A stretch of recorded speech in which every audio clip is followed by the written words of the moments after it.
अगर आप और हम चाहते हैं कि समाज में गुटबाजी नहीं हो, इसके लिए हमें उदाहरण देकर समझाने की आवश्यकता है। जैसे कभी भी कीचड़ से कीचड़ साफ नहीं किया जा सकता है, और नफरत से नफरत नहीं मिटा सकते, और आग से आग नहीं बुझेगी। ऐसे अन्य कई उदाहरण हैं। हमें समझना होगा, कीचड़ को पानी से नफरत को प्यार से, और आग को पानी से कम कर सकते हैं, लेकिन बिल्ली के गले में घंटी कौन बांधे? जहां तक मैं समझता हूं कि परिवार और समाज एक ही सिक्के दो पहलू हैं, जिसे हम समझने की कोशिश नहीं करते हैं। जब तक हम व्यक्तिगत स्वार्थों में और लड़ाई में शामिल रहेंगे, तो इसका दुष्परिणाम समाज में व्यवहारिकता खत्म हो जाएगी। रिश्तों में और रिश्तेदारों का लोग एक दूसरे के माध्यम से मजाक उड़ाया जाएगा, और तब हम चाहकर भी माहौल को समाज में सुधार नहीं पाएंगे। समाज में सामाजिक बहिष्कार व्यवस्था गलत तरीके से और गलत लोगों के हाथों में होगी।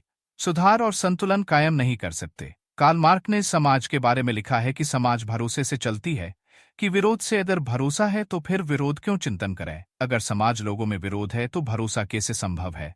पहली गलती, अगर कोई अनजाने में गलती करता है तो अनजान है, जो दूसरी गलती जानबूझकर करे नादान, और जो लोग बार बार गलती करे वह शैतान होता है। चाहे समाज में, राजनीति में या परिवार में, जब तक हम ऐसे शैतानों के झेलते हैं तो समाज में संतुलन नहीं हो सकता। रमेश सिंह, भोपाल। आपके द्वारा उठाए गए मुद्दे बहुत ही महत्वपूर्ण हैं और समाज की वर्तमान स्थिति को बखूबी बयान करते हैं। आपने जो उदाहरण दिए हैं वे बेहद सटीक हैं और समस्या की गहराई को उजागर करते हैं। आपके विचारों के समर्थन में कुछ और बिंदु जोड़ना चाहूँगा। सकारात्मक बदलाव की शुरुआत खुद से। समाज में बदलाव लाने के लिए हमें पहले खुद में बदलाव लाना होगा। हमें अपने विचारों और व्यवहार को सकारात्मक बनाना होगा। संचार का महत्व। खुला और ईमानदार संवाद ही समस्याओं का समाधान ढूंढने का सबसे अच्छा तरीका है। हमें एक दूसरे की बात सुनने और समझने की कोशिश करनी चाहिए।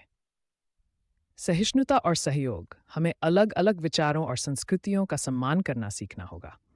सहिष्णुता और सहयोग ही एक शांतिपूर्ण समाज का आधार है। शिक्षा का महत्व। शिक्षा ही हमें जागरूक बनाती है और समाज के मुद्दों पर सोचने समझने की क्षमता देती है।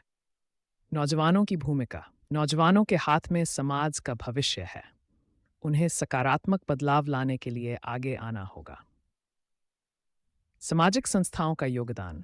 सामाजिक संस्थाएं समाज में सकारात्मक बदलाव लाने में महत्वपूर्ण भूमिका निभा सकती हैं। आपने जो प्रश्न उठाए हैं उनके उत्तर इस प्रकार हैं। बिल्ली के गले में घंटी कौन बांधे?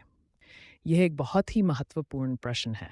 इसका उत्तर यह है कि हमें खुद ही आगे आकर इस जिम्मेदारी को निभाना होगा। हमें अपने आसपास के लोगों को जागरूक करना होगा और उन्हें सकारात्मक बदलाव के लिए प्रेरित करना होगा। विरोध और भरोसा।